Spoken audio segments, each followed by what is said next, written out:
Okay, so I've just made a video on two political movements in the UK.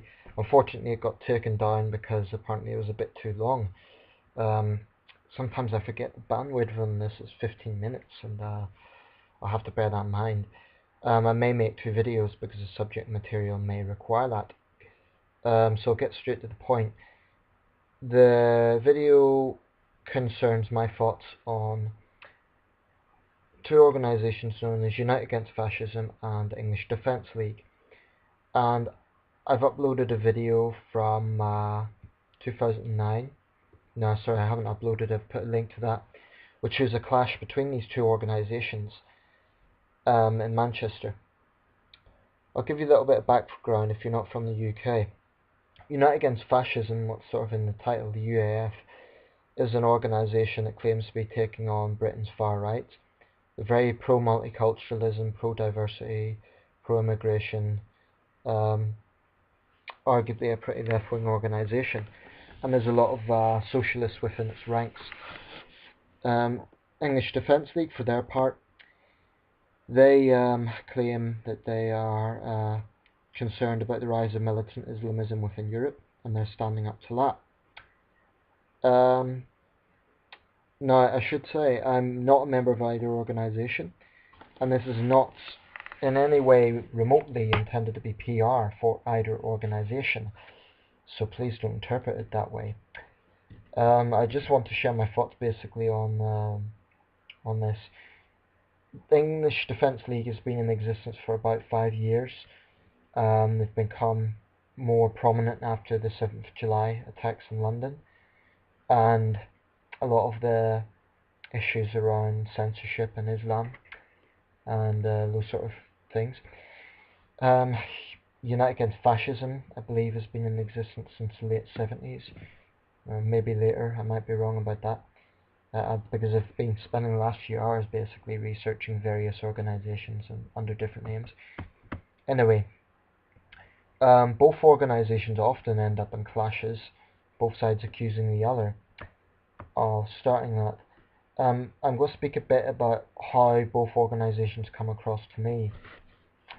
Firstly, the English Defence League, I am very wary about some of their origins, because there's people with a long history in the British far right who were founders of the EDL, and that should certainly be a questionable issue. Secondly, EDL rallies, they always insist, and they put a big focus on this thing, that they're not racist, they're just against Islam. But the problem with EDL rallies is they often resemble a bunch of football hooligans in terms of their behaviour. They'll loudly chant England, England, and someone once explained to me that was about camaraderie, but it comes across like you're a bunch of football hooligans. So, and that is not consistent with the image of a respectable political organisation, or an organisation that is non-violent or non-confrontational, because that's how you come across. I don't think every member or everyone sympathetic to EDL is hardcore racist, but I have seen a lot of tabloid-esque opinions about all the immigrants are only coming here for benefits, or that sort of thing. And one point I would make to the EDL, you say you're just opposing militant Islamism. Well, it's certainly true that militant Islamism is a problem in Europe. Well, I don't dispute that, but one problem I have is that you are quite lazy in your terminology. You talk about Islam. You should be more specific and talk about the militant political movement that is Islamism. I mean, are you really saying that you want an end to Islam in Europe? Because that isn't even practically possible. It's just, that isn't going to happen. So I think they should change their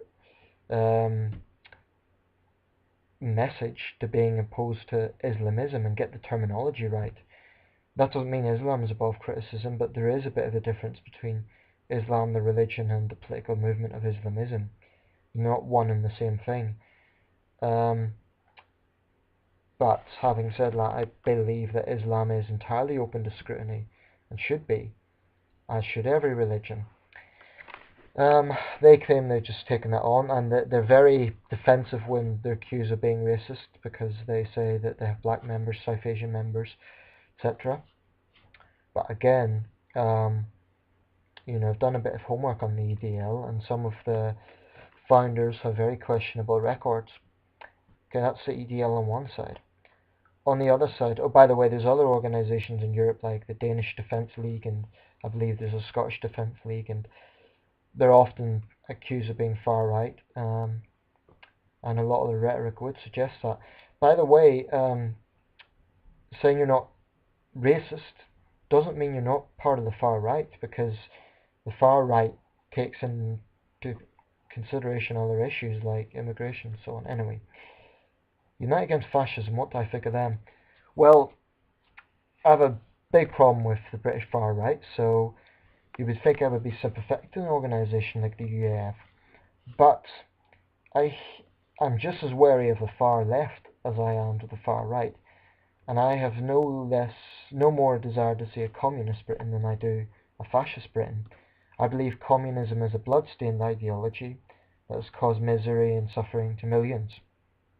I hate communism, and there are certainly many socialist members of the UAF, but I think there's definitely communists in there as well, and I don't think they've been scrutinised enough.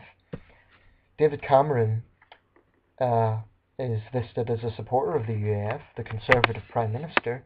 I think that was a naive move. For an intelligent man, he should. That was not politically very clever, because the UAF is an organisation which, in my opinion, is apathetic to Islamism. There must have been a holiday on the 7th of July, but they have a very nasty tenacity to basically brand anyone who doesn't agree with them as Nazi scum, and they're often just as vocal as the EDL. They will brand anyone who questions immigration in any way as a white supremacist Nazi, etc., etc., etc. And I do think they have a problem with freedom of speech. And really, that's, in my opinion, freedom of speech, provided there's no threats, is essential to democracy.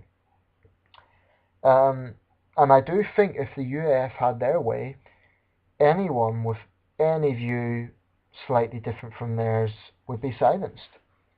And that is consistent with far left thinking. Also, another problem I have with the UAF is their tendency to violence. And on the infamous occasion when Nick Griffin, the leader of the BNP, controversially appeared on Question Time, the UAF staged very violent demonstrations outside the BBC headquarters, and they often engage in violence. Now, the video link I'm going to post, there's one part of that video, which the reason I was attracted to the video is it's a genuinely neutral video.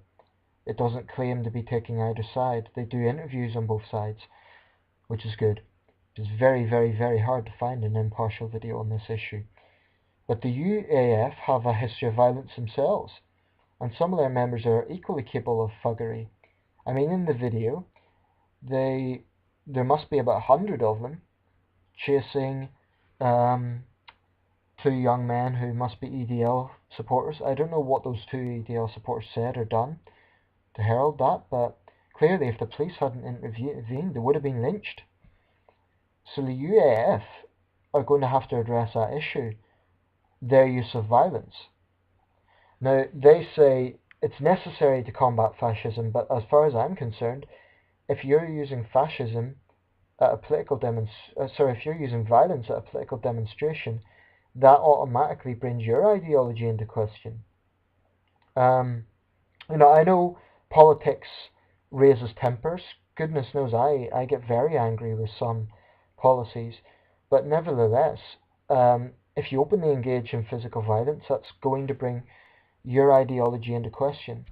Now, there's policies I hate, but I can honestly say I've never struck a political opponent, and I hate fascists and communists.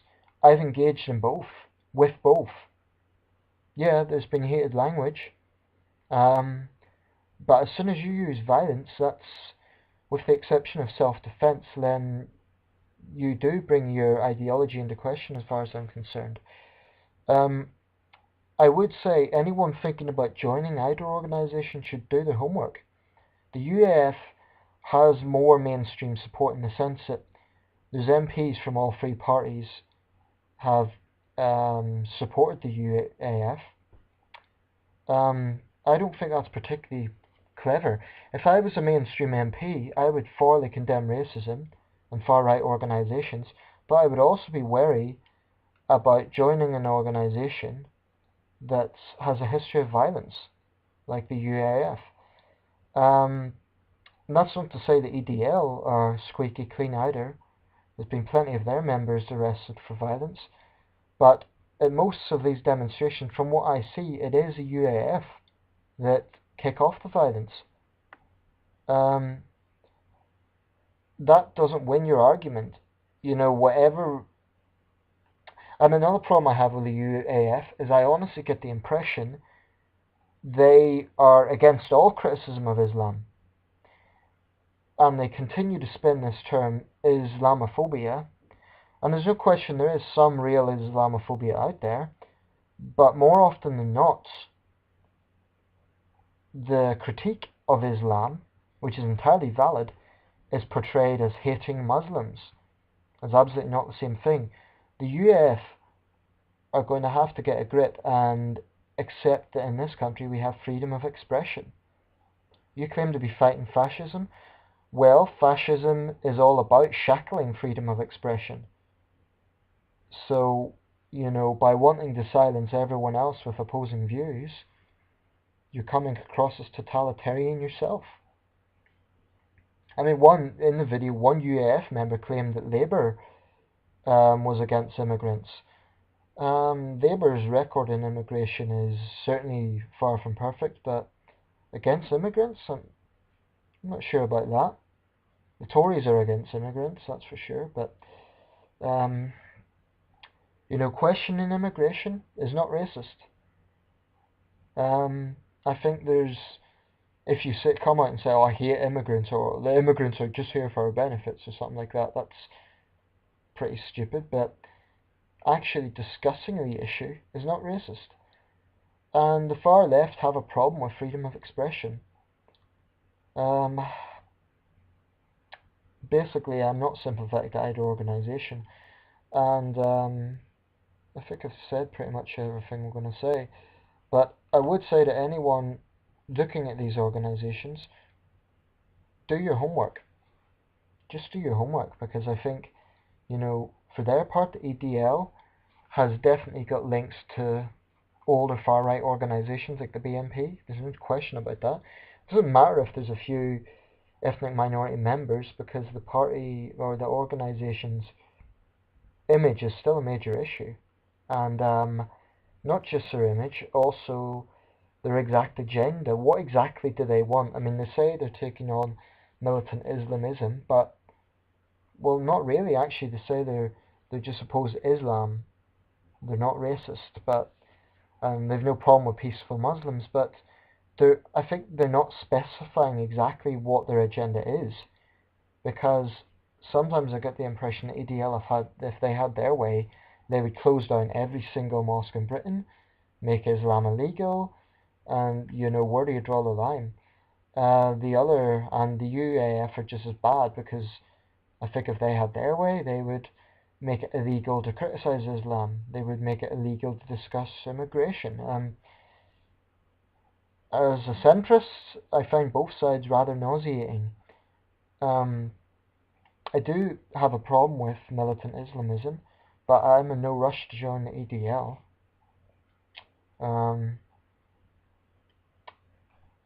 And the UAF, well, you know, mainstream politicians should be just cautious about being so close to an organisation that's cosy with the Muslim Council of Britain, which is an organisation with an anti-Semitic and homophobic record that's very pro-Sharia.